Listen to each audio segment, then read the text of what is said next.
Hello, my name is Yoshinori Katase, and I'm the producer of Lightning Returns. Hello, my name is Yuji Abe, and I am the game design director for Final Fantasy XIII. This piece here depicts the city of Luxurion, which is one of the main locations in Lightning Returns.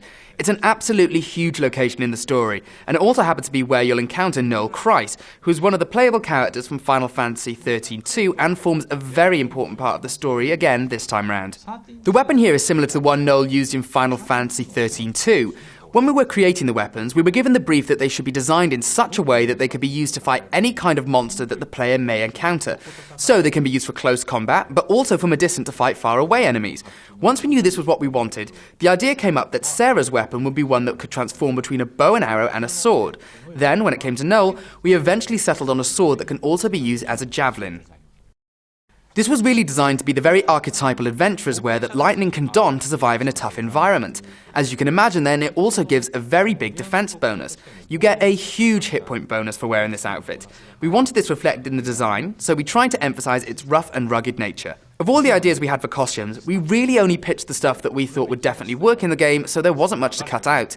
Once we got down to the last few though, we decided democratically as a team what went in and what would have to leave. This is one of the outfits that's based on the classic thief role from earlier games. It's something that the classic RPG characters would wear. You can see that it's based on a rearrangement and redesign of the costume worn by Locke, one of the main characters in Final Fantasy VI.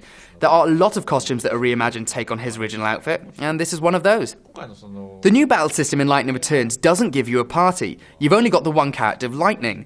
What she can do though is switch between different roles in combat. So you have the option to focus on using magic or melee attacks along with everything else the schemer can do. We had to make the system easy to understand and obvious to players, so we drew on the familiar job and class systems from earlier installments to do this. The idea is that when she's dressed up like this, she'll be able to use this kind of ability. It was definitely a deliberate choice to pay homage to all those classic roles. You can also choose which abilities you link to each of the costumes, but it should provide a visual clue of what Lightning is capable of.